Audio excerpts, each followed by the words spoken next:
Добрый день, меня зовут Анна Кирикова. Bonjour, je m'appelle Anna Kirikova.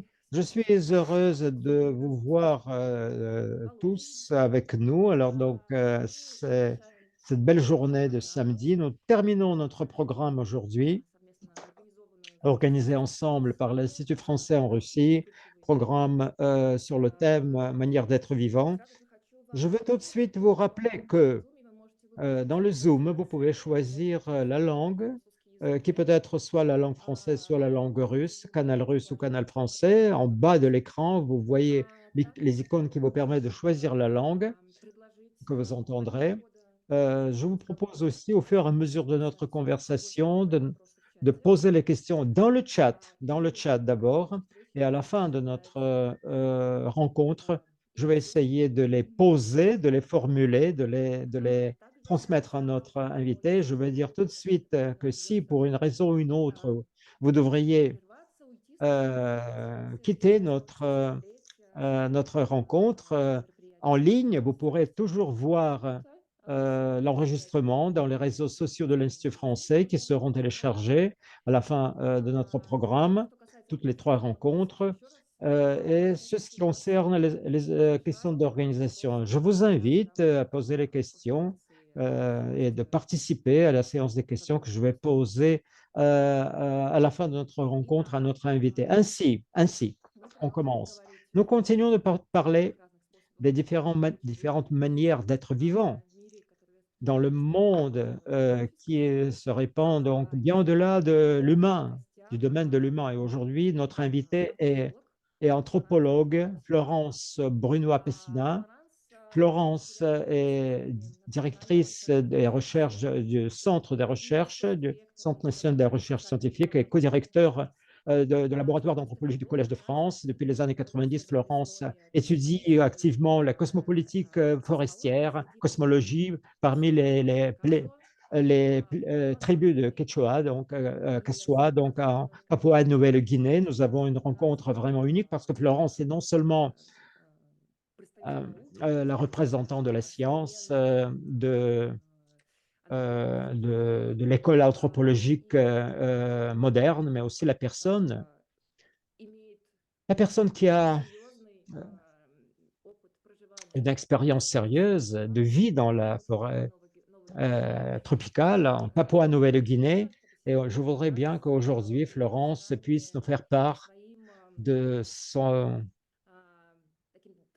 si on peut le dire, son expérience empirique, sensuelle, donc d'une autre manière d'être vivant, interaction avec la cosmologie de la forêt, avec la forêt qui est autour, avec ces êtres vivants qui peuplent la forêt, pour que Florence puisse nous faire part de ses connaissances sur le monde qui nous entoure, qui est bien différent de ce à quoi nous sommes tous habitués,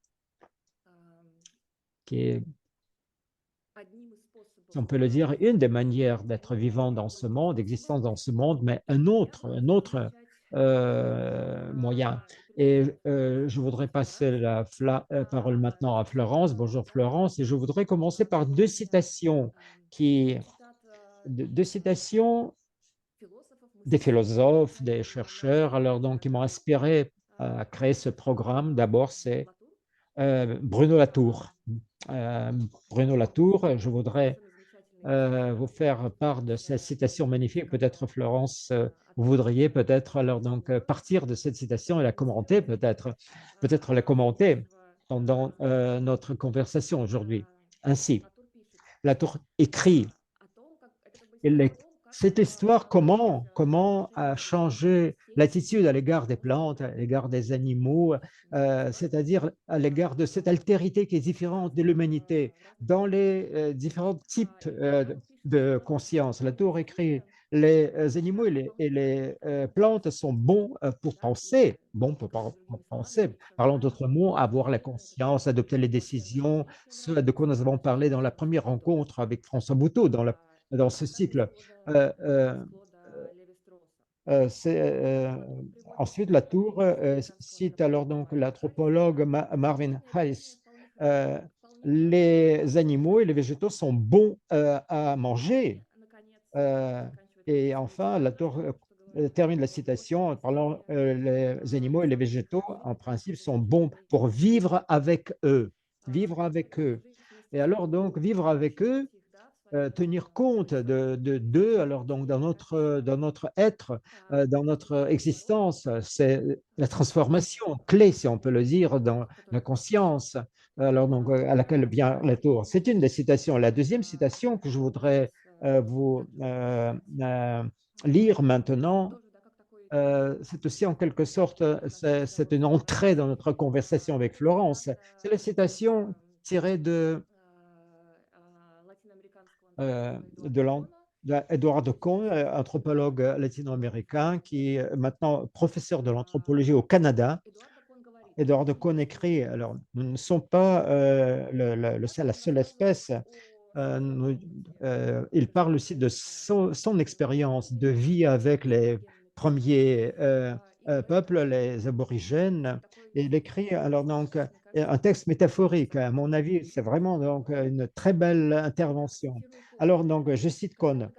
Lorsque donc on se préparait à dormir, alors sous le pied du volcan Sumaco, Juanico m'a prévenu. Dors toujours visage orienté vers le ciel. Si le jaguar arrive, il comprendra que tu peux le regarder, il ne te touchera pas. Mais si tu vas dormir tête alors sur le sol, dans le sol, alors donc il te croira à la proie et il va te dévorer. D'après Juanico, si le jaguar voit que tu peux le voir, tu peux le regarder, alors donc il te considérera égal à lui, c'est-à-dire le sujet égal à lui, et alors passera sans te toucher. Mais s'il te verra comme sa proie, alors un objet à attaquer, alors tu ne seras que l'objet alors donc à dévorer un morceau de viande. Il faut le regarder dans les yeux. Il faut regarder Jaguar dans les yeux. Regarder dans les yeux, c'est être non humain, mais vivant. Et alors, de cette façon, alors donc, adopter en quelque sorte son point de vue. Voilà. Et je pense que peut-être c'est une introduction très sympathique pour commencer l'introduction de Florence. Maintenant, je me tais, Florence, et je vous passe la parole. Et si vous voulez, vous pouvez commenter, bien sûr, ce que j'ai dit, une de ces interventions. Alors, donc, mais sinon, donc, on va le laisser tout simplement comme un petit préface métaphorique, Florence. À vous. Euh, je voudrais tout d'abord vous remercier de m'accueillir et Anna de m'avoir interpellée pour participer de votre réflexion sur une autre manière d'être vivant dans ce monde terrestre. Effectivement, malheureusement, j'ai soutenu récemment, enfin il y a quelques années, enfin il y a 2 ans même, mon habilitation à diriger des thèses et Bruno Latour devait être dans mon jury, mais étant décédé le dimanche, il n'a pu y accéder. Donc, je suis effectivement dans cette filiation de Bruno Latour et vous comprendrez à travers ma description pourquoi et en quoi son intuition confrontée à la réalité de cette tribu forestière, les Kassois, était non seulement valable, mais existante, présente dans le monde contemporain. Les Kassois vont montrer, à la différence d'Édouard de Caunes, une autre manière d'être vivant avec les animaux et les plantes, car comme vous le constaterez, les Kassois évitent de regarder les animaux les yeux dans les yeux, et je vais vous expliquer pourquoi. Mais nous pourrons en discuter ultérieurement. Alors, je vais revenir en fait sur ce qu'est l'anthropologie. Parce que comprendre la diversité des manières d'être au monde est l'ambition que poursuit l'anthropologie depuis ses origines. Alors, sa singularité en tant que discipline ne se limite pas à son objet d'étude. Elle s'étend à la méthodologie qu'elle déploie pour atteindre son objectif. Pour reprendre les termes d'un autre chercheur fameux, Tim Ingold, l'anthropologie est une philosophie avec le peuple plutôt qu'une philosophie du ou sur le peuple.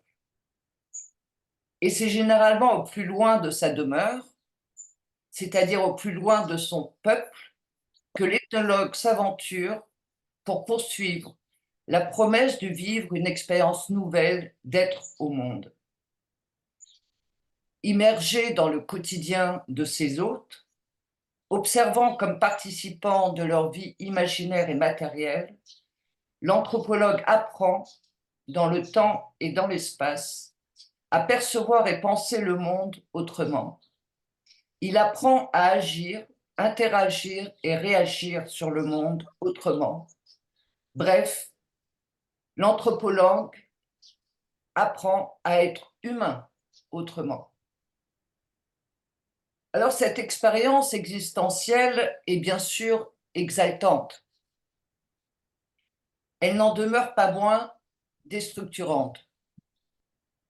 Accéder au monde des autres, qui sont autres, précisément parce qu'ils ont d'autres autres, réclame de procéder à une décolonisation de la pensée.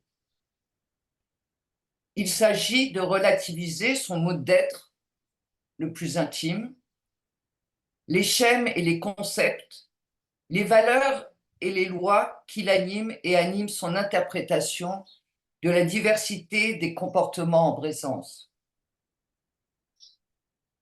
Cette ouverture au monde pluriel, vécue, et je le précise, à l'épreuve d'une réalité, et non pas seulement de la pensée, est un passage obligé de l'expérience ethnographique que l'on nomme communément le terrain.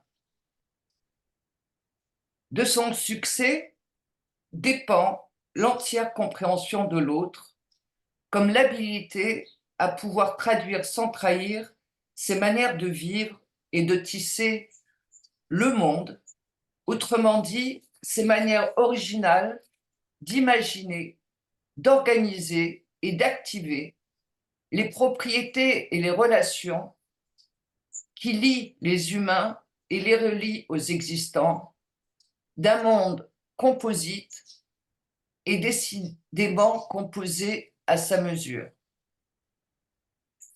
Cette expérience déroutante fut celle que je vécus en me rendant auprès de la tribu Kassoua en Papouasie et dont le territoire recélait une biodiversité forestière extraordinaire.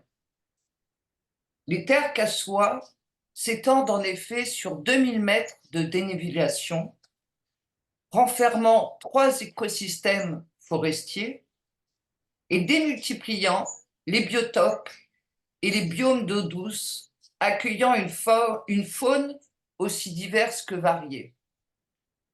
En effet, le territoire kassoua renferme plus de 80% de la biodiversité de la Papouasie-Nouvelle-Guinée. Alors, ce désir d'aller si loin, de vivre une autre manière d'humain, répondait à des préoccupations scientifiques, certainement, mais pas seulement. Je cherchais dans cet ailleurs une réponse à des préoccupations plus intimes et anciennes, celles qui m'animaient depuis mon enfance. Je suis né d'une mère allemande, ayant fui en France à l'âge de 17 ans les décombres de sa ville natale, Hambourg, et d'un père, pied noir, ayant abandonné sa terre natale, l'Algérie, pour rejoindre la métropole. Faisant face à un choc des cultures, le couple fut rompu par un divorce précoce. L'enfant que j'étais subit affectivement ces différences culturelles. Pire, je dus faire face à l'héritage tacite des faits allemands à la Seconde Guerre mondiale. Il faut savoir que nous étions dans les années 70, début 80, et les Français n'avaient pas encore fait le deuil de leur antagonisme avec les Allemands. Blonde aux yeux bleus, et suite à la projection du film Nuit et brouillard à la télévision française, au cours duquel les Français venaient à découvrir la Shoah, mes amis et camarades de classe me traitèrent ou m'assimilèrent, même certains professeurs, de salboche, et ce, durant toute mon enfance, adolescence et voire quelques années d'universitaire. Cette accusation constante m'a conduit à entreprendre des études de droit, plus particulièrement des études de droit européen et international. L'Europe m'apparaissait comme le salut pour réconcilier les désunis, dont mes parents, qui entretenaient un déni sur leur passé et aucune transmission liée à un territoire. Je suis donc née je suis née en Allemagne, mais j'ai grandi en France. Mais la France n'était désignée ni par ma mère, ni par mon père comme mes terres d'enfance. Donc ma croissance, on peut dire, a été hors sol.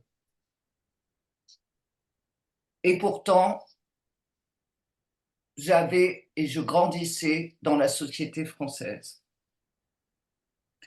Alors donc l'Europe offrait l'espoir de l'avènement d'une nouvelle condition d'être plus englobante, c'est-à-dire transnationale.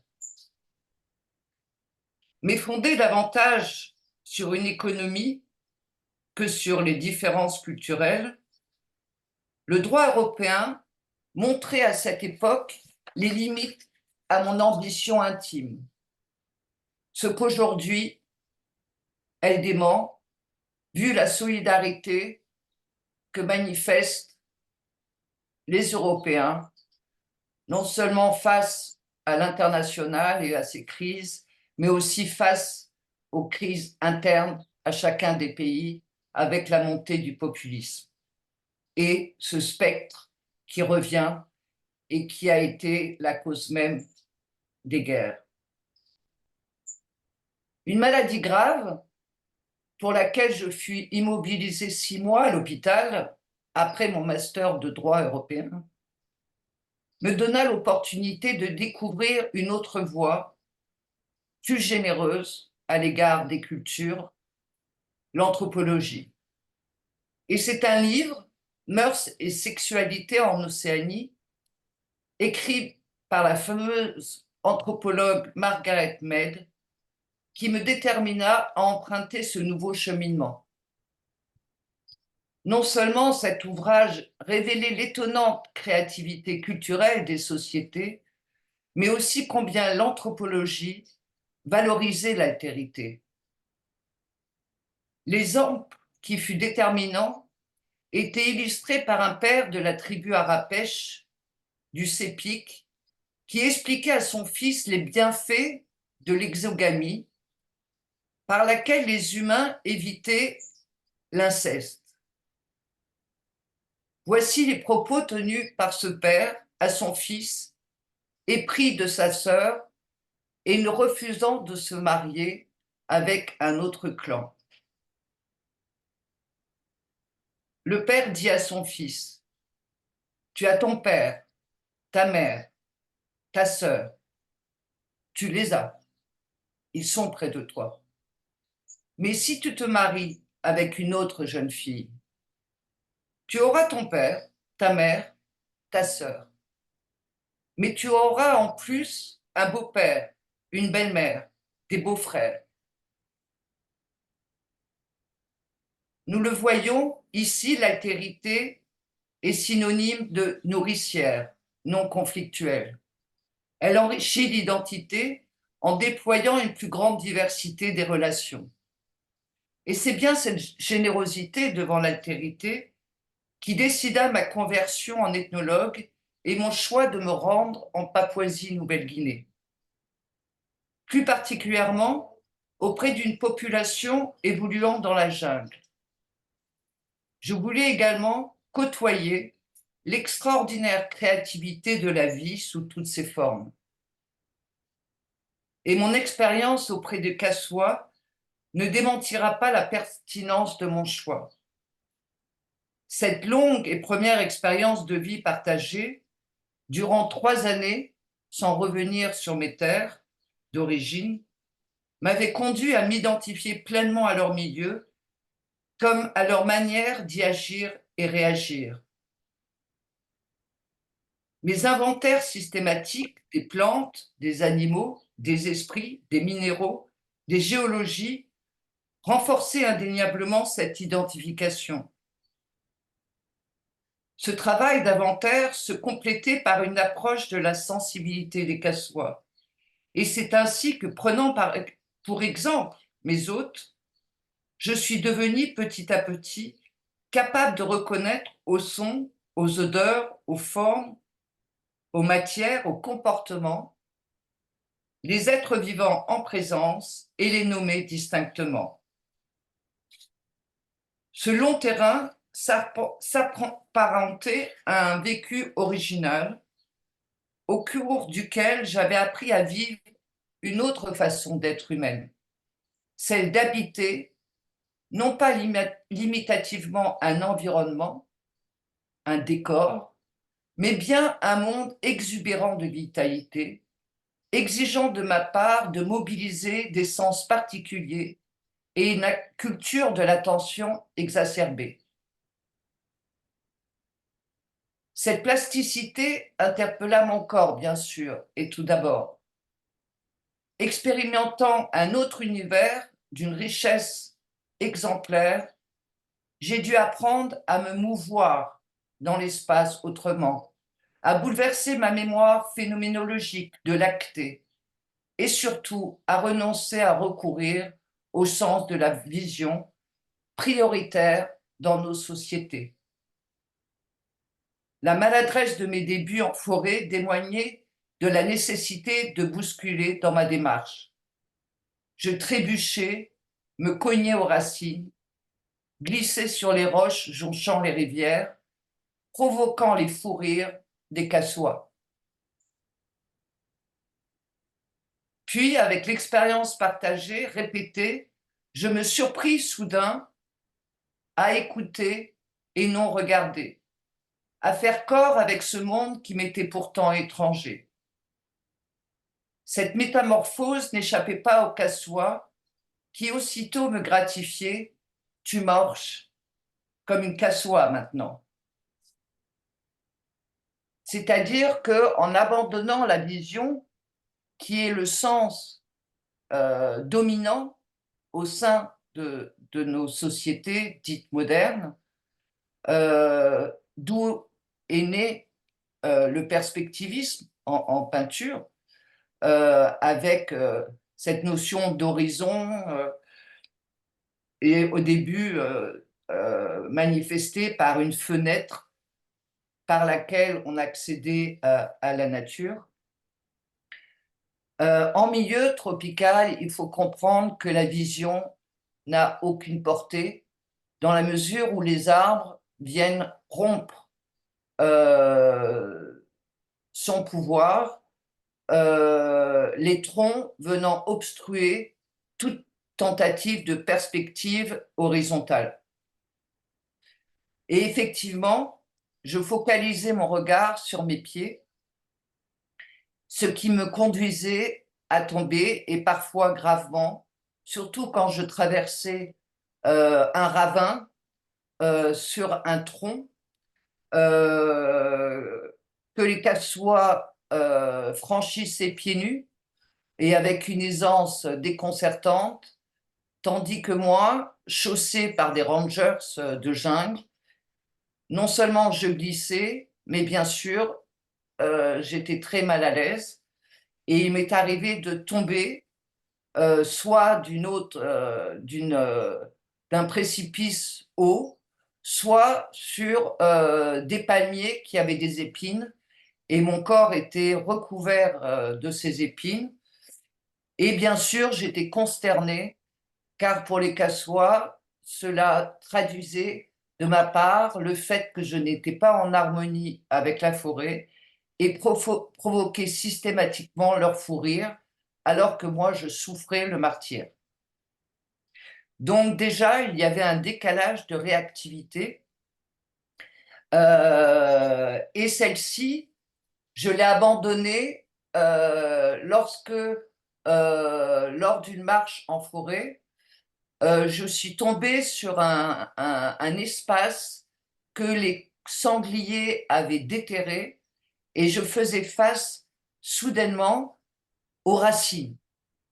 Il faut savoir que dans la forêt tropicale, les arbres ont un système racinaire assez superficiel et donc s'étendent à l'horizontale et non dans la profondeur. Et donc là, il y avait des tonnes de racines, et d'un seul coup, mon regard n'arrivait plus à zoomer, c'est-à-dire à faire intégrer les informations que ma vision m'apportait. Et je ne perdis pas connaissance, mais j'étais absolument perturbée, dans la mesure où ma vision devenait floue et incompétente. Et c'est à ce moment-là que j'ai compris que les Cassois ne regardaient jamais leurs pieds, mais écoutaient la forêt. Et ce sont les sons des êtres vivants qui leur permettaient d'aller, de marcher et de galoper, hein. Et pour vous dire que si au début, je mettais 7 à 8 heures pour aller d'un territoire clanique à un autre, à la fin, quand il y a eu cette métamorphose, je mettais 3 heures ou quelquefois 2 heures, pour vous dire l'impact que cela a. Le second, qui participe activement au renoncement de la vision pour privilégier celui de l'écoute, est la relation à la mort et donc à la tendance que nous incitent nos sociétés à repousser la mort à l'extérieur de notre vie, et de croire en notre perpétuité, hein. Et le monothéisme nous apprend cela, au sens où non seulement si l'on décède, on ira dans un autre monde et nous allons nous perpétuer en tant que tels. Donc à chaque fois, nous sommes en éternel. Et si nous ne sommes pas éternels dans le monde vivant, on va l'être toujours sous la même forme dans l'autre monde habité par Dieu. Or, en milieu tropical, mon expérience, les 6 premiers mois, était confrontée à l'humidité. Et l'humidité tuait, mangeait, détériorait tous mes biens, c'est-à-dire mes livres, qui étaient mangés davantage par les insectes que par mes yeux, mes habits qui étaient recouverts de champignons, qui étaient donc importables, mais aussi mes rêves, car pendant 6 mois, je rêvais tout le temps que l'un des miens, familial ou amical, mourait. Et c'était très fort, c'était ponctuel. Et comme chez les Cassois, on révèle tous les matins ses rêves, cela confirmait cette population que je ne pouvais pas encore aller me balader en forêt. Et en fait, après toutes ces morts vécues au cours des rêves, j'ai réalisé que j'entreprenais un lâcher-prise à l'égard de ma perpétuité. C'est-à-dire que j'acceptais que ma mort participe de la vie et qu'il n'y avait plus une séparation et temporelle et spatiale, que je devais absolument intégrer ces deux possibilités d'être en une seule. Et la forêt donne raison, c'est-à-dire que tout être vivant qui se meurt par vieillesse, par le vent cyclonique, par un prédateur, se décompose immédiatement par le biais des insectes, par le biais des charognards, par le biais de l'humidité tout simplement. Et tous ces corps, ces cadavres, sont immédiatement transformés en vie. Donc en fait, la mort n'existe pas, enfin, je veux dire au sens où elle n'est pas irréversible. Elle participe à la vitalité du monde forestier, d'où l'importance de l'humus, qui chez les Cassois est assimilé à la graisse de la terre. Et on verra plus tard que c'est fondamental pour eux d'entretenir cette graisse dans la mesure où elle est à l'origine du Créateur et qu'on lui voue un respect extraordinaire et qui va impacter la manière des Cassois d'être au monde.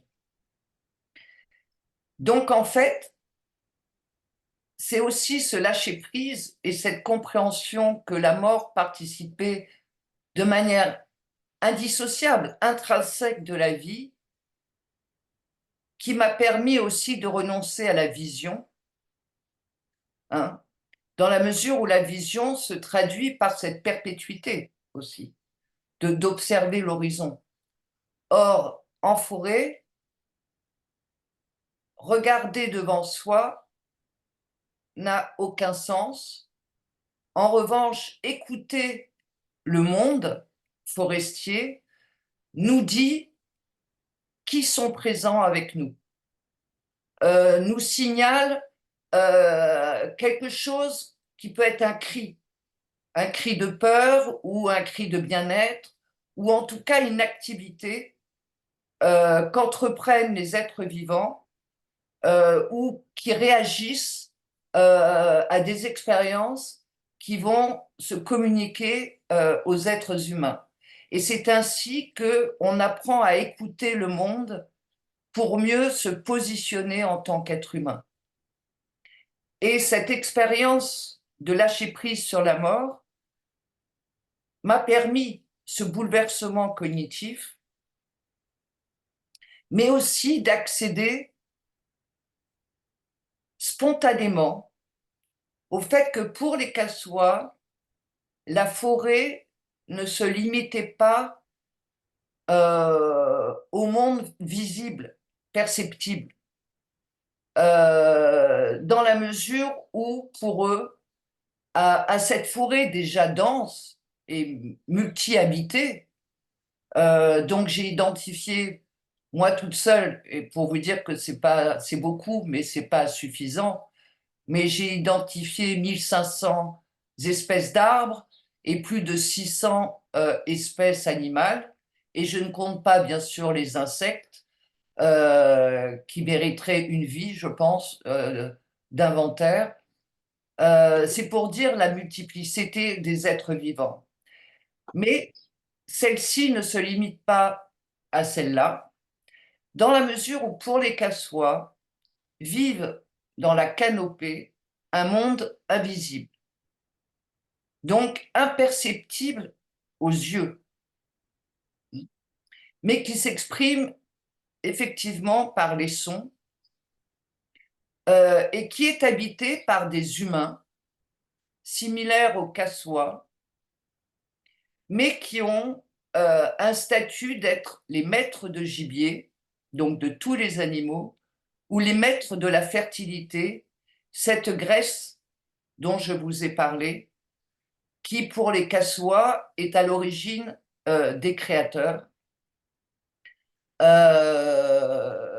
Et donc, ces humains sont présents pour contrôler les Kassois dans leur manière d'agir en forêt et leur imposent une éthique écologique, c'est-à-dire que les Kassois ne peuvent prétendre à leur supériorité dans la mesure où cette autre humanité invisible a les pouvoirs de les tuer, de tuer les Kassois si ces derniers ne respectent pas l'écologie de leur forêt, c'est-à-dire la survie et la régénération de tous les êtres qui participent de la forêt. Alors le fait que les Kassois ne se sentent pas supérieurs est explicité dans leur mythologie, dans la mesure où, comme je vous l'ai dit, la graisse terrestre, la terre donc, l'humus, la décomposition, est à l'origine la fertilité du Créateur et en fait de son pénis qui était excessivement grand et que la jeune humanité, représentée par un frère et une sœur, a permis de couper et vexée par cette amputation, le pénis se mit à pourrir et à devenir jaune. Et le Créateur s'est mis à couper son pénis, qui s'est transformé en ver de terre. Donc, synonyme de sa puissance, il y a eu des milliers, des milliers, des millions de vers de terre qui se sont répandus sur l'écorce terrestre, et le Créateur, qui s'appelle Sitôt, a interpellé le monde, enfin les êtres vivants, en disant, voilà, je vous donne les vers de terre vont nourrir les arbres, et vous savez que les vers de terre ont cette propriété que l'on qualifie d'hétérotrophe, c'est-à-dire que le système, leur excrément, enfin, en excrétant, ils avalent aussi la terre et permettent donc d'aérer le sol. Et on voit très bien que la permaculture se fonde sur cette valorisation des vers de terre dans le travail des potagers, etc. Ce que l'industrialisation de l'agriculture est venue détériorer, bien évidemment, avec les grosses machines et avec tous les intrants, les phytos qu'introduisent l'industrie agricole. Alors, il interpelle les arbres en disant, vous allez vous nourrir des vers de terre, enfin, les vers de terre vont vous nourrir. Il interpelle les animaux, vous allez manger les fruits, les feuilles et les écorces des arbres, dans la mesure où effectivement 90% de la faune s'alimente des végétaux, ce qui est une particularité de la Papouasie-Nouvelle-Guinée, où il y a très peu d'omnivores et de carnivores, excepté donc les sangliers, le varan géant, le harpie, donc le grand aigle de Nouvelle-Guinée. Les autres, donc, sont tous herbivores. Et à la suite, il interpelle les humains en leur disant, vous mangerez les animaux, mais en vous donnant ce pouvoir, je vous donne aussi la mortalité, car les esprits, l'humanité invisible, aura le pouvoir de vous manger si vous enfreignez la chaîne trophique que je viens d'établir dans la forêt. Donc en fait, le statut de prédateur supérieur de l'être humain est rabaissé dans la mesure où l'humanité peut être également la proie des esprits. Donc ils sont contenus et contrôlés et ne sont pas libres de se comporter comme l'homme moderne, c'est-à-dire d'exploiter selon son bon vouloir les êtres vivants qui les entourent. L'être humain qu'à soi n'a pas cette possibilité, et ce pour deux raisons qui sont symétriques. C'est que les humains invisibles, qu'on qualifie d'esprit dans notre jargon, ont la capacité d'intervenir dans le monde des Kassois en se métamorphosant en animaux, et en n'importe quels animaux, et ce par le biais de leurs rêves, c'est-à-dire que l'humanité des esprits a une capacité de rêver qui est partagée par l'humanité kassois, mais ces esprits, enfin, ces métamorphoses peuvent toucher une centaine d'animaux. Pas les 600, mais seulement une centaine.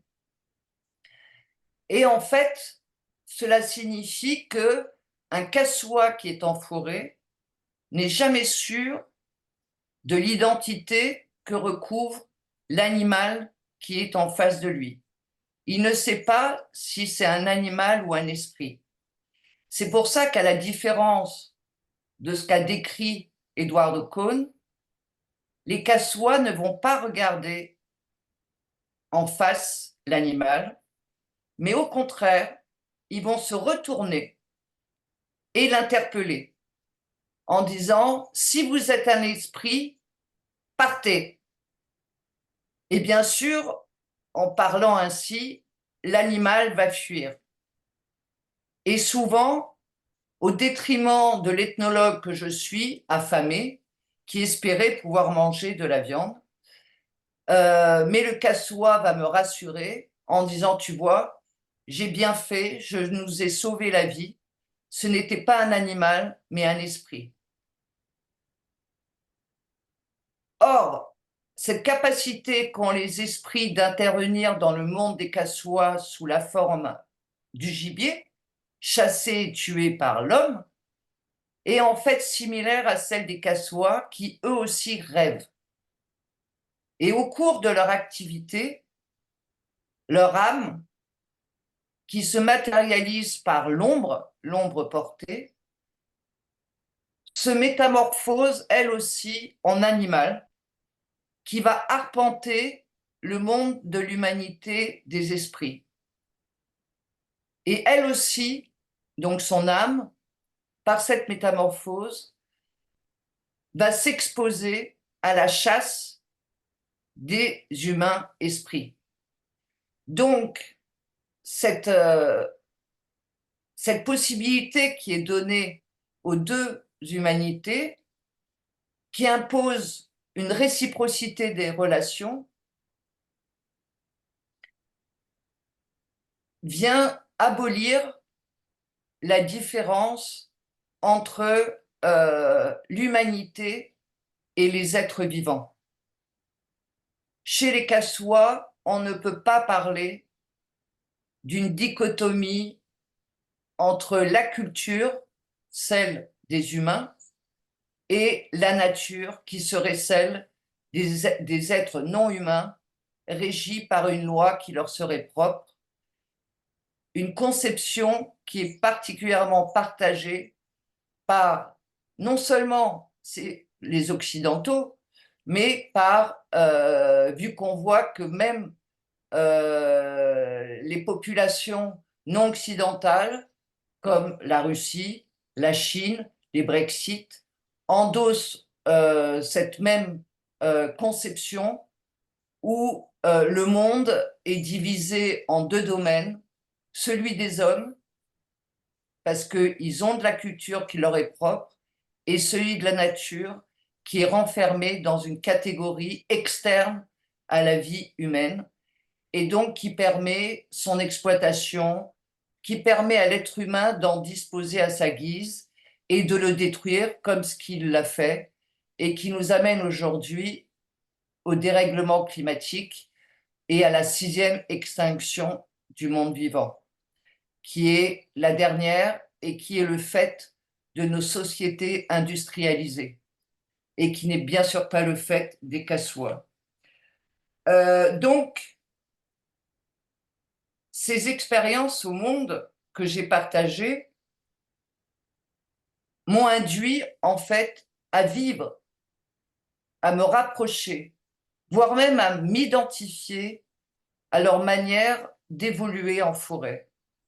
Je me suis surprise à réagir de la même façon.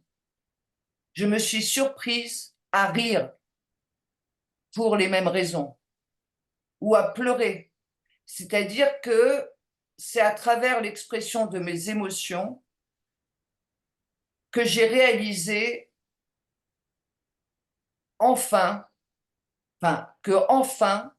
j'étais parvenue à comprendre et saisir leur altérité, qui était bien une altérité dans la mesure où le monde chez les Cassois était beaucoup plus vaste et intégrait l'ensemble des êtres vivants et également celui du monde invisible habité par les esprits. Donc ce sentiment très fort, cet attachement très intime à l'égard de cette expérience bouleversante contribua à confirmer ma conviction. Les Cassois avaient bien quelque chose à nous apprendre sur l'habiter et les façons de se lier, de se relier aux autres êtres, comme la présentation de ce premier diaporama va vous montrer et qui est suffisamment explicite. Donc là, vous pouvez lancer le diaporama avec le son, s'il vous plaît.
Ni digiri yabo.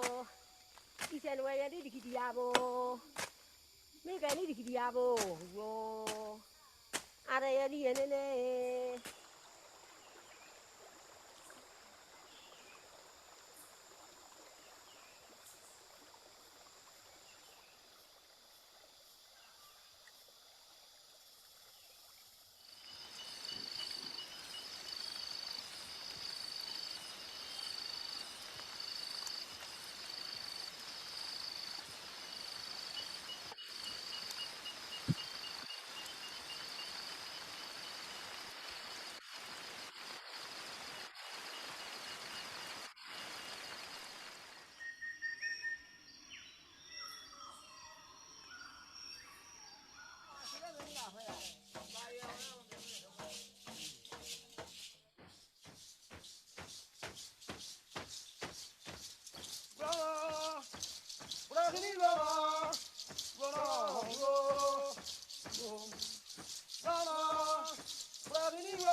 Voilà. Merci beaucoup. J'espère que ce diaporama vous aura fait voyager, en tout cas pour être au plus proche de cet univers dans lequel je vis maintenant depuis 25 ans, c'est-à-dire un quart de siècle. Ce qui me vaut maintenant d'être appelée la vieille Flo, la vieille Florence par les Cassois, dans la mesure où les anciens avec qui j'ai travaillé sont tous morts et je leur survis, ce qui pour les Cassois est incroyable et qui pensent que je vais bientôt mourir et ça les inquiète énormément. Mais ce que je veux dire, c'est qu'en tout, si la première fois j'ai vécu 3 ans sans quitter cette forêt, depuis j'y suis retournée régulièrement et en fait j'y ai vécu 7 années, ce qui me vaut de parler leur langue. Mais comme je vous disais, que ce monde soit en fait devenu ma terre, dans la mesure où les Cassois m'ont permis de renaître sur un territoire que je n'avais pas en France, dans la mesure où eux m'ont transmis leurs connaissances, la nomination dans leur langue, alors que ni mon père ni ma mère n'avaient fait ce travail, vu qu'il y avait une rupture de transmission et que la France n'était pas leur terre. Et donc, ce qui est un phénomène absolument extraordinaire, c'est qu'alors que je ne parle absolument pas le cassois quand je suis en France, quand je reviens en forêt, j'ai très peur d'avoir tout oublié et de manière assez surprenante, en entendant les oiseaux, les arbres, les cassois parler, leur langue et mes mots me reviennent.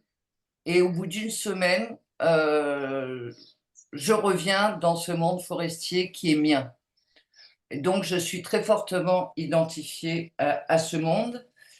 Mais ce que le diaporama a pour ambition, c'est de vous faire, de laisser transparaître que ce monde forestier est un monde où tous les êtres se mélangent, où les êtres se fondent dans leur forme, leur couleur et leur structure, et que les cassois ne font pas exception. Ils cherchent à vivre discrets, en harmonie avec la multitude des êtres forestiers, sans exprimer, comme vous avez pu le voir, une quelconque supériorité à l'égard des autres êtres. Mais surtout, nous l'avons entendu, ils accompagnent l'ensemble de leur activité forestière, qui est celle d'horticulteurs, de chasseurs et de collecteurs semi-nomades. Donc, l'essentiel de leur activité de subsistance, ils les accompagnent de chants et non de paroles, à l'image des oiseaux, des arbres qui crient ou couinent sous l'effet du vent ou de la hache.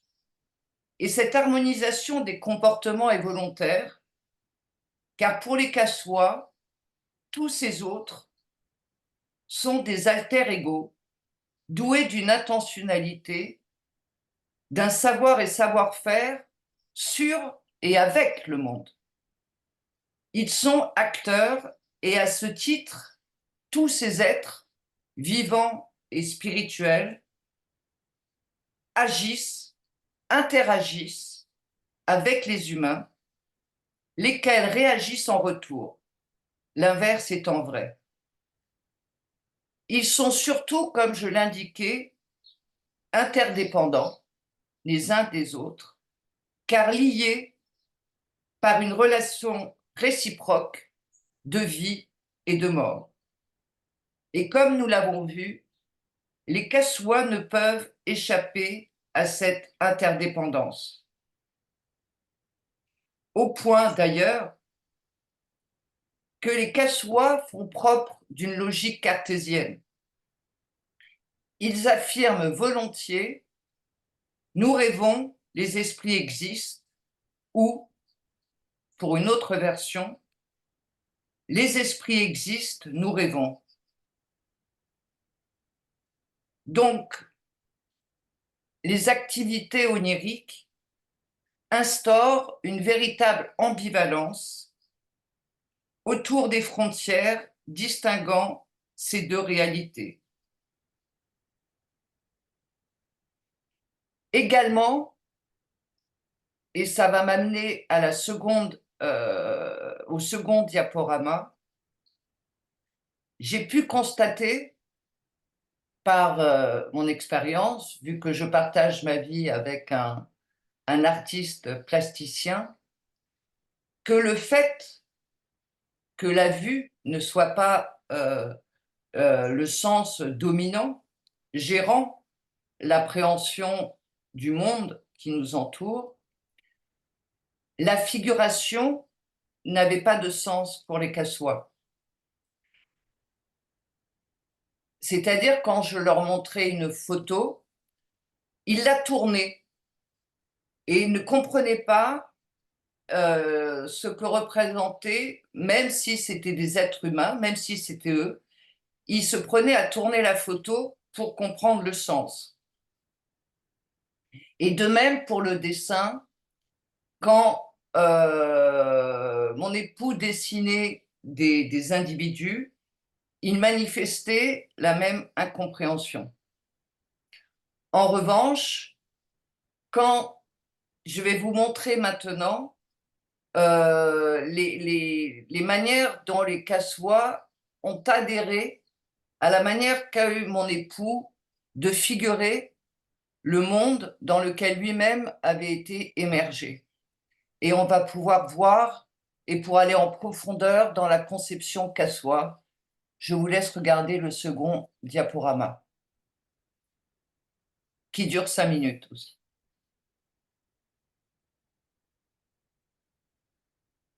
Avec le même son.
Voilà. Merci beaucoup. Donc, cette approche artistique a été soumise aux Cassois. Et si je vous l'ai présentée, c'est que les Cassois ont adhéré, contrairement à la photographie ou au dessin figuratif. Les Cassois se sont retrouvés dans ce mode d'expression. Et je vais vous expliquer pourquoi.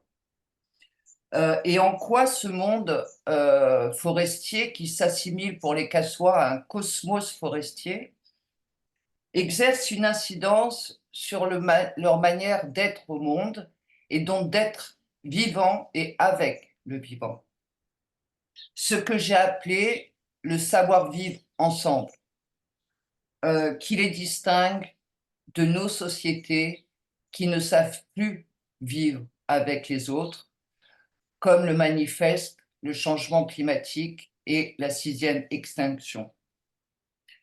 Tout d'abord, l'éducation des enfants cassois.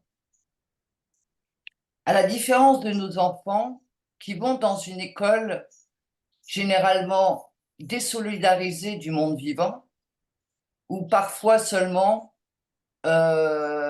accueillant dans la cour un arbre, mais enfermé par des grilles, les enfants grandissent dans nos contrées entre les enfants humains exclusivement et en apprenant d'un sachant, c'est-à-dire d'un professeur, d'un adulte, qui fait des enfants des écoutants et des personnes inactives dans cet apprentissage. Et si le monde vivant apparaît au sein de cette classe d'humains exclusivement, c'est sous la forme d'objets à travers les sciences physiques et les sciences naturelles, où on va leur apprendre à disséquer les petites grenouilles ou les insectes, ou encore à dessiner les bourgeons des plantes. C'est-à-dire que les enfants vont très vite assimiler les êtres vivants comme des objets. Oui, Anna? À la différence, les enfants cassois ne vont pas être éduqués en s'identifiant aux humains, mais aux êtres vivants et surtout aux animaux, dans la mesure où, pour les cassois, il n'est pas bon de se métamorphoser en n'importe quel animal, certains animaux étant trop lents ou trop téméraires pour défier les esprits chasseurs. Donc, l'enfance, jusqu'à l'âge de 7 ans, va être amenée en état d'éveil à s'identifier par une culture de l'attention aux animaux les plus qui s'enfuient le plus rapidement, qui se cachent le plus des humains, afin que cette observation, cette attention que la mère entretient, que les pères entretiennent, permette à l'enfant de rêver de ces animaux plutôt que des autres à qui on va leur interdire, par exemple, de manger. Alors, il y a des mots qui ne se mangent pas, il y a des êtres qui ne se mangent pas, et il y a des rêves dont on ne faut pas rêver. Et donc, les enfants vont être incités à créer un continuum des êtres vivants et aussi une connaissance que l'on peut qualifier d'éthologique. C'est-à-dire que non seulement ils vont être incités à ne pas s'identifier à tel animal plutôt qu'un autre parce qu'il est trop lent et il se ferait tuer trop facilement, mais aussi à reconnaître tous ces comportements, que ce soit alimentaire ou spatial, c'est-à-dire toutes les relations que chaque être vivant entretient avec les autres êtres vivants en forêt. Et c'est fort de cet apprentissage que plus tard, quand l'enfant sera armé d'un arc ou que la jeune fille sera appelée à couper pour collecter la farine qui se fait à partir des palmiers, va être en mesure de distinguer parfois la part invisible du visible, c'est-à-dire débusquer dans le réel le monde invisible. Car ce pouvoir n'appartient qu'à deux êtres d'exception au sein de cette société, les chamans, qui peuvent être féminins ou masculins, qui, eux, voient l'invisible dans le visible parce qu'ils sont mariés avec un homme ou une femme esprit et ont des enfants, des hybrides avec ces esprits, qui leur donnent donc le pouvoir de voir. Tandis que les autres s'appellent les cerveaux du rêve, et eux aussi ont cette capacité de voir, c'est-à-dire de voir l'invisible dans le visible, mais ce pouvoir est conditionné par une mort qui est plus ou moins précoce. Donc certains refusent ce pouvoir parce qu'ils ne veulent pas mourir plus tôt, tandis que d'autres, bien évidemment, l'acceptent. Donc en fait, l'enfant qu'à soi, d'autant qu'il faut noter que cette société ne dispose pas de miroir, la forêt ne permettant pas davantage d'avoir une image de soi par l'eau, dans la mesure où il y a toujours de l'ombre, ou alors du mouvement dans l'eau. Donc l'enfant humain qu'à soi ne grandit pas avec une image de lui-même purement humaine, ce qui facilite l'identification à laquelle ils sont appelés à réaliser en se métamorphosant en animal. Et c'est pour ça que les dessins de Louis, qui mélangent par le trait les figures animales, végétales et humaines, sont comprises par les Cassois dans la mesure où effectivement le but ultime des Cassois dans l'éducation est de faire en sorte que les enfants se sentent investis de toute la biodiversité de leur forêt. Et au cours du rituel initiatique, qui va consacrer leur accès au mariage, donc à la reproduction humaine, c'est-à-dire à l'hétérosexualité, cet accès va être limité ou comprise comme un accès à la mort, dans la mesure où on va simuler aux enfants de consommer de la chair humaine pour leur faire comprendre qu'ils sont également des proies et non seulement des prédateurs. Et d'ailleurs, à la suite de leur rituel initiatique, ils vont partir à la guerre pour montrer combien la régénération de la vie humaine est interdépendante de la mort. Et d'ailleurs, la fin du rituel initiatique se clôture par l'interpellation de tous les êtres vivants et des esprits, c'est-à-dire que pendant toute la nuit, tous les initiés vont devoir nommer chaque espèce qui habite leur forêt, et ça va se conclure le lendemain matin où ils vont se présenter à la société parce qu'ils étaient reclus en forêt et se montrer comme des hommes qui forment un angle droit, c'est-à-dire comme les arbres qui, avec leurs branches, forment un angle droit. Et donc, ce rituel initiatique montre que chez les Cassois, savoir vivre ensemble, c'est savoir vivre avec les autres. Et ça a un impact sur leurs droits fonciers, ça a un impact sur leur manière de faire politique. Et c'est là où cela rejoint la pensée de Bruno Latour, dans la mesure où chez les Cassois, l'humain ne peut s'approprier les êtres vivants. Il n'a pas le droit de les domestiquer. la différence, je ne sais pas si vous connaissez la définition du terme domestiqué, mais en fait, l'animal ou la plante domestiquée est celle ou celui sur lequel ou laquelle les humains ont un pouvoir sur la vie ou la mort. Ils sont capables de reproduire l'être vivant. Ce qui explique, par exemple, la naissance des OGM et la possibilité de vendre des êtres vivants sans la possibilité de se reproduire, ce qui donne le pouvoir aux industries comme Monsanto, dans la mesure où les populations sont obligées d'acheter ces êtres vivants sans la possibilité de les domestiquer, en fait. Et chez les cassois, la domestication n'existe pas. Les êtres vivants, comme je disais, sont vraiment des acteurs à part entière. Donc, les humains ne peuvent pas se permettre de s'approprier les êtres vivants, mais ils ne disposent que d'un usufruit. Hein.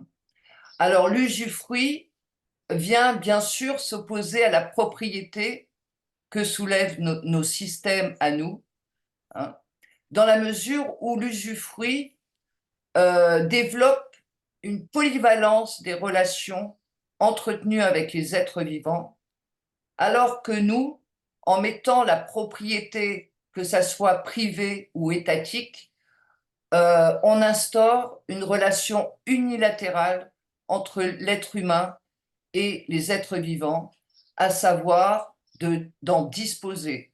C'est-à-dire qu'on va pouvoir, on les transforme en objets et on va pouvoir les utiliser, les étudier, les exploiter ou même les conserver, tout ça trahissant la domination de l'être humain sur la vie des non-humains.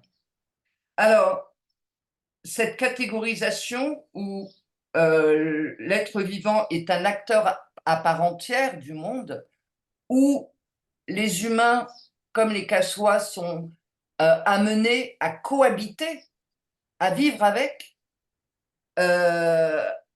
exige une vie sociale que l'on pourrait qualifier d'écologisée. Comme je le disais, lors du rituel initiatique, les jeunes femmes et hommes cassois apprennent que pour régénérer la vie humaine, il est absolument vital de régénérer la vie sous toutes ses formes, et donc la biodiversité, que l'un et l'autre sont indépendants, alors que chez nous, les seuls rituels initiatiques dont nous disposons, c'est d'être militaire, donc purement humain, ou alors les bizoutages que l'on a pour entrer dans les écoles de commerce. Mais rien ne nous amène à tenir compte des êtres vivants pour notre régénération, d'où notre démographie qui a été galopante et qui aujourd'hui devient une menace pour la planète, même si en temps de guerre, on fait valoriser le besoin d'avoir plus d'enfants pour faire plus de soldats. La planète ne supporte plus les milliards d'humains qui ne mangent sans scrupule toutes les richesses de la biodiversité. Alors, ça a un impact sur la politique, dans la mesure où chez les Cassois, c'est une société égalitaire, non seulement entre les hommes et les femmes, où il n'y a pas de pouvoir, il n'y a pas de hiérarchie, mais où les êtres vivants sont aussi considérés comme des égaux. Et pour le coup, ce statut qu'on leur confère, alors que nous faisons valoir une agora politique purement humaine, c'est l'homme qui édicte les lois de la société, et sans tenir compte des êtres vivants ni de leurs conditions d'être. Pour les Cassois, toute décision collective exige l'accord des êtres vivants. Et ce qui nous amène, et j'ai pu l'observer quand j'ai créé une réserve pour protéger la forêt cassois contre l'exploitation forestière à la coupe blanche, qu'il a fallu 15 jours pour dresser les lois qui devaient gérer cette réserve, 15 jours pour avoir un consensus de l'ensemble de la population de la tribu, mais aussi celle des êtres vivants qui étaient interpellés comme lors du rituel initiatique et des esprits qui, à travers les cérémonies, étaient interpellés pour qu'ils donnent eux aussi leur accord pour préserver la forêt. Et bien sûr, vous vous en doutez, que l'harmonie était réinstaurée alors que la conversion au christianisme avait essayé, mais a échoué, de transformer la forêt en espace satanique, ce qui a permis après à l'État corrompu et aux sociétés d'extraction de venir détruire leur forêt dans la mesure où elle était assimilée à Satan. Et il a fallu que les Kassois procèdent eux-mêmes à une révolution pour réinstaurer leur harmonie et vouloir préserver leur milieu forestier et leur humanité dans son enceinte qui était beaucoup plus riche. Voilà. Спасибо большое. Флоранс? Oui, Merci beaucoup, Florence. Nous avons un grand nombre de commentaires et de questions adressées à vous dans le chat. C'est pourquoi je vais dire tout de suite que je ne vais pas poser moi-même les questions. J'espère que nous pourrons continuer ensuite alors notre conversation en France. Je serai heureuse de vous connaître personnellement. Il y a beaucoup de mots de reconnaissance, de remerciements. И вашими слайдами, которые действительно стали таким аудиовизуальным произведением искусства. Мы действительно погрузились, насколько это возможно, в другой мир, о котором вы сегодня говорили. Наше время уже подошло к концу, однако давайте, если вы не против, Флоранс, останемся еще минут на 10-15, я попробую задать хотя бы пару вопросов. Вы не против?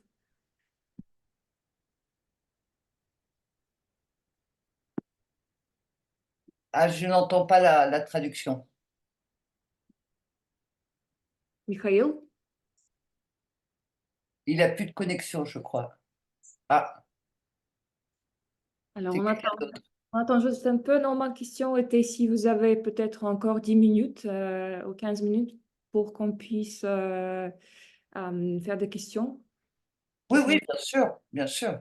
Mais Avec plaisir. il nous faut absolument un interprète parce que mon français est super limité. Non, On attend juste un peu pour que Michael puisse nous rejoindre. Дорогие коллеги из французского Так, института. скажите, да, слышно?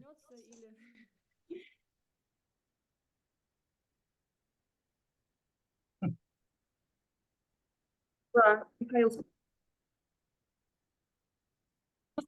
бывает. bon, mais c'est le problème. Nous, Да. pendant nos élections, enfin, il y a un groupe politique qui veut interdire les binationaux à être en politique, et vous voyez, ça pose de grands problèmes culturels. Спасибо. Merci, merci beaucoup. Alors, donc, nous passons aux questions dans le chat parce qu'il continue toujours. Alors, j'ai déjà donc remarqué l'expression de reconnaissance et d'admiration. Difficile de choisir les questions. Olga Zaitseva, c'est une question intéressante qu'elle pose. Je voudrais le réaliser maintenant, s'il vous plaît. Alors, à quel point vous réussissez, et si ça réussit tout de même, alors donc d'utiliser l'interaction avec le monde à travers les sons et ensuite après avoir quitté la forêt, le tribu qui soit, est-ce que vous continuez, est-ce que vous avez commencé à chanter comme eux ils chantent, émettre les sons comme ils émettent les sons? Est-ce que vous croyez que nous, d'une manière globale, nous pourrons revenir donc à la compréhension de ce qu'on ne peut pas diviser le monde en êtres vivants et non, et alors donc les humains et non humains en deux camps. Expliquez, s'il vous plaît, comment vous utilisez votre expérience acquise dans la forêt maintenant, là où vous êtes maintenant. Est-ce que cette expérience vous aide et comment vous l'utilisez? Ben, merci beaucoup pour cette question qui est effectivement fondamentale et qui m'a beaucoup animée. Je dois reconnaître que quand je suis revenue en France, après mes 3 premières années, ça a été un choc. Un choc déjà social, car je voyais l'immense solitude dans laquelle en fait les êtres humains étaient et le manque de solidarité, de générosité que manifestaient les humains entre eux. Donc ça me faisait beaucoup pleurer. Et l'autre facteur, effectivement, c'était, j'habitais donc Paris, la capitale, et je me sentais perdue du fait que il y avait trop d'humains et pas assez d'êtres vivants. Et donc j'ai décidé de partir vivre à la campagne. Euh, Alors que mon époux dirigeait un lieu des arts et des cultures alternatifs à Paris, et que moi-même, je fais de la recherche et j'enseigne à Paris. Mais d'un commun accord, on a décidé de s'établir à 150 kilomètres de Paris. Et nous avons acquis un très grand corps de ferme avec des terres pour créer un lieu où se mélangent les arts avec les êtres vivants, c'est-à-dire que cohabitent avec nous au moins 100 espèces ou variétés de plantes, des chevaux, des ânes, des poules, des chats et d'innombrables oiseaux que nous accueillons volontiers, et on a créé en fait un monde dans notre monde.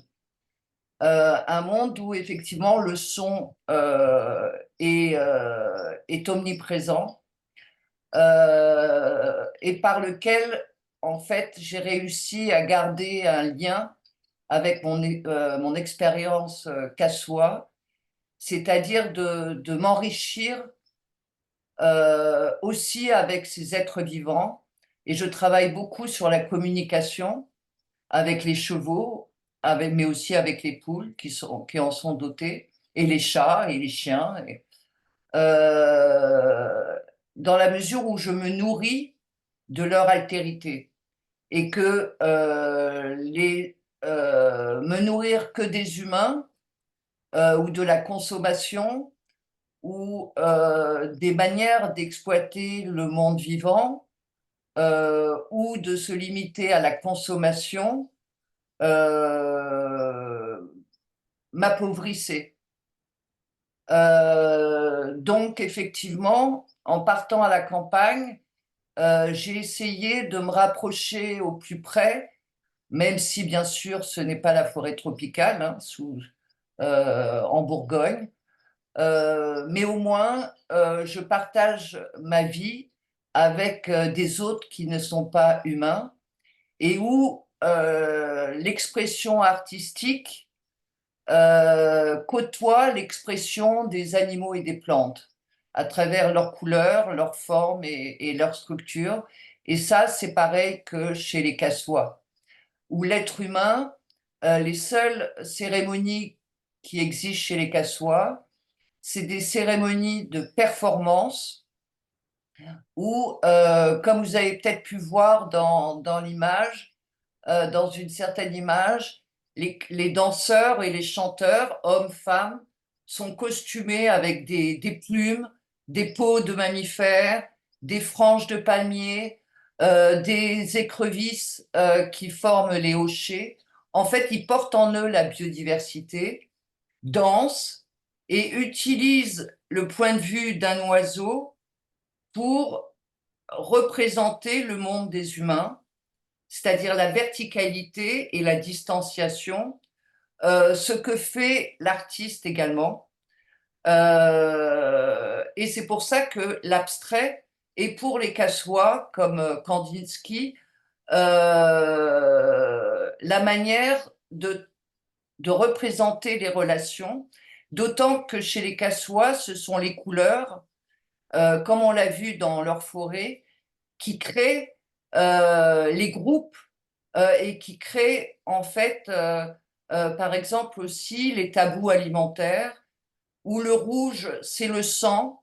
Alors une femme qui a ses menstrues, une femme qui est enceinte ou qui va donner naissance n'a pas le droit, comme son mari, de manger les plantes ou les animaux qui ont la couleur rouge, pas davantage ceux qui ont la couleur jaune, qui est la couleur de la graisse du créateur, ou la couleur blanche, qui est assimilée au sperme de l'être humain, et donc à la fertilité, ou encore au noir, qui est celui de la mort. Donc en fait, c'est pour ça que les peintures au début sont très abstraites et représentent pour les Cassois absolument leur représentation du territoire, c'est-à-dire vue de la cime des arbres. Donc le vert est omniprésent, bien évidemment, mais en fait, ce sont des couleurs qui représentent la vie et les vies de la forêt. Et dans le monde que j'ai créé, j'ai essayé de retrouver ces mêmes affordances. Alors le mot afforder a été inventé par un psychologue de l'environnement suite aux études éthologiques sur les animaux et d'Uxküll particulièrement, pour montrer que chaque être vivant impose à l'être humain sa personnalité, son monde, sa manière de percevoir le monde. Et donc l'humain va réagir à ces affordances, à ces manières d'être. Et ça aussi, ça se lit dans la seconde partie de ces tableaux, où il n'y a pas une représentation des êtres vivants, mais juste une présence. C'est-à-dire que mon époux met les êtres vivants et les met sur une toile, mais c'est eux-mêmes qui affordent le spectateur. Hein. Ils ne représentent pas, à travers la peinture, les êtres vivants. Eux-mêmes se représentent à l'homme. Et chez les Cassois, c'est pareil. Et dans mon monde que j'ai reconstitué, c'est la même chose. Les animaux sont libres et quand ils viennent à moi, ils m'affordent. Ou quand, par exemple, je ne suis pas bien, je suis un peu déprimée ou en colère, et les animaux m'évitent. Ils le savent pertinemment. Et surtout les chevaux qui ont une sensibilité extrême, ils vont m'éviter et s'éloigner de moi. Donc, c'est ça que j'essaye de revivre. Et pour aussi le transmettre, je suis chercheuse, je ne suis pas professeure, mais j'accorde énormément de temps à l'enseignement. Je suis très investie dans l'enseignement. J'organise des stages pour les masters en anthropologie et en humanité environnementale, autour des plantes, autour des animaux, où là, j'inculque aux étudiants une autre manière d'être anthropologue et de donner, par exemple, je leur apprends à enregistrer les sons des relations et des autres, quelles sont les plantes ou les animaux. Je leur apprends à utiliser aussi la caméra pour être à la hauteur, c'est-à-dire de ce que l'homme ne peut pas voir et ce que la caméra peut voir à défaut de l'être humain. Et enfin, c'est finalement dans cette transmission aux étudiants que j'essaye de transmettre la manière qu'a soi d'être au monde. Et par exemple, je suis très impliquée maintenant dans la formation des grandes écoles de commerce, mais aussi à Sciences Po, enfin, à Polytechnique, où les étudiants sont destinés à faire la politique de demain et à amener la transition écologique, et où je leur apprends une autre manière d'être humain pour penser le futur et notre devenir de manière différente et de tenir compte davantage de la perspective des êtres vivants. Большое спасибо, Флоранс. Тогда Merci beaucoup, Florence. Allons donc dresser le bilan peut-être. Je remercie tous ceux qui sont réunis. Alors donc, nous devons peut-être laisser partir nos organisateurs et Florence surtout. Il y a un énorme nombre de questions que Florence, malheureusement, je n'ai pas le temps de poser. Et peut-être l'issue de cette situation sera ce que nous allons peut-être essayer de vous inviter encore une fois donc à une conversation avec nous. Peut-être on pourrait faire une session de questions et réponses. Alors donc où le public vous posera les questions.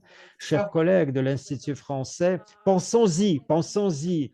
Je vous remercie tous. Merci de votre temps que vous nous avez réservé. Et à vous, Florence, je vous remercie énormément pour comme on dit dans les commentaires dans notre chat, alors cette attitude, cette étude énormément profonde et humaine d'autres possibilités dans le monde d'être vivant. Et terminant notre programme de 3 conférences, je voulais dire 2 mots, juste 2 mots. Euh, toute cette idée de se rencontrer pendant ces 3 conférences, y compris celle-ci qui est la dernière, ce n'était pas alors donc de partir tous vivre disons donc à la campagne donc et acheter une ferme. Voilà, quoique moi je vais partir juste après, alors donc dans ma maison de campagne pour être plus proche de la nature avec mon chien. Mais il me semble que malgré tout cela, alors donc ce qui est important, c'est de tenir compte de ce que Florence avait dit aujourd'hui, ce qu'avaient dit alors nos intervenants, Frédéric Keck, François Bouteau, nos intervenants précédents, tenir compte du fait, alors comment nos moyens, nos procédés d'être vivants, y compris notre procédé humain, à quel point ils sont entremêlés ensemble avec partant alors donc de cela, il faut au moins réfléchir alors donc prêter une partie de notre attention à la renouvellement de notre vision du monde, comment on peut être humain dans ce monde autrement, comment on peut être humain autrement par rapport à ce quoi nous sommes habitués. Et alors bien sûr donc utilisant ce qu'avait dit Florence, mais nous pouvons regarder non seulement en perspective en avant, mais nous pouvons regarder alors à gauche et à droite et dire qu'il y a au moins 10 000 moyens différents d'être vivant dans ce monde. Je vous remercie tous ceux qui étaient avec nous. Alors donc, nous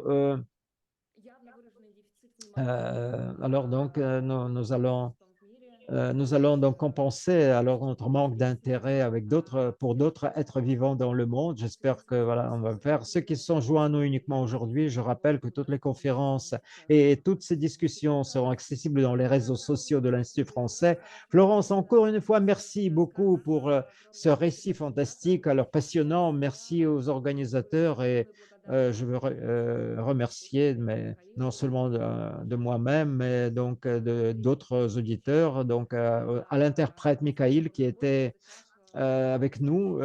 Il a été avec nous alors pendant toutes ces 3 conférences. C'était un bon travail. Je vous remercie encore une fois tous. Merci, merci à tous et peut-être on va se rencontrer encore. Merci. Merci beaucoup, moi aussi, de cette invitation.